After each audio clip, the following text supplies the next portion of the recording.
Pratama dari kelas 1C Pendidikan Ekonomi di Fakultas Tarbiyah dan Keguruan dari Universitas Islam Negeri Sultan Syarif Hashim Riau. Adapun tujuan saya membuat video ini adalah untuk memenuhi tugas ujian tengah semester yang diberikan oleh dosen pengampu saya, yakni Bapak Hendra Riovita MM. Adapun materi yang akan saya bawakan adalah sistem ekonomi. Baiklah, mari kita lanjut ke materi. Oke, baiklah. Saya akan menjelaskan tentang sistem ekonomi. Sistem ekonomi adalah sistem yang digunakan oleh satu negara untuk mengalokasikan sumber daya yang dimilikinya, baik individu maupun organisasi di negara tersebut. Adapun macam-macam sistem ekonomi. 1. Sistem ekonomi tradisional. 2. Sistem ekonomi terpusat. 3. Sistem ekonomi pasar. 4. Sistem ekonomi campuran. Adapun sistem ekonomi yang dianut oleh Indonesia adalah sistem ekonomi campuran. Di Indonesia menganut sistem ekonomi campuran karena sistem ekonomi campuran atau Pancasila adalah sistem ekonomi yang paling cocok dengan keadaan Indonesia. Sistem ekonomi Pancasila ini berorientasi kepada rakyat, kebanyakan tidak seperti liberal yang hanya menguntungkan beberapa individu, sehingga dapat menyebabkan monopoli.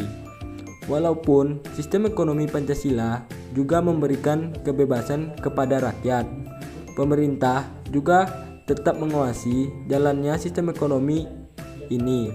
Sistem ekonomi campuran sangat cocok diterapkan di Indonesia karena sebagai negara berkembang, peran pemerintah masih sangat dibutuhkan untuk membangun ekonomi kerakyatan, sebab sistem ekonomi campuran lebih cenderung bersifat kerakyatan dengan persaingan yang terkendali. Adapun kekuatan dan kelemahan sistem ekonomi yang dianut oleh Indonesia. Kekuatan sistem ekonomi campuran adalah sebagai berikut. 1. Kekuatan sistem ekonomi campuran, yakni kerjasama pemerintah dan swasta saling menguntungkan. 2. Penetapan harga lebih terkendali. 3. Hak perorangan dan swasta diakui. 4. Kegiatan usaha swasta sesuai peraturan pemerintah. 5. Sektor ekonomi pemerintah diarahkan untuk kepentingan masyarakat.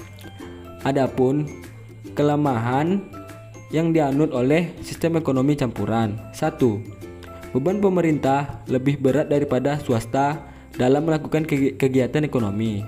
2. Pihak swasta kurang dapat memaksimalkan keuntungan karena sektor ekonomi penting dikuasai pemerintah. Mungkin sekian yang dapat saya sampaikan. Apabila ada salah kata, mohon dimaafkan. Sekian dari saya. Assalamualaikum warahmatullahi wabarakatuh.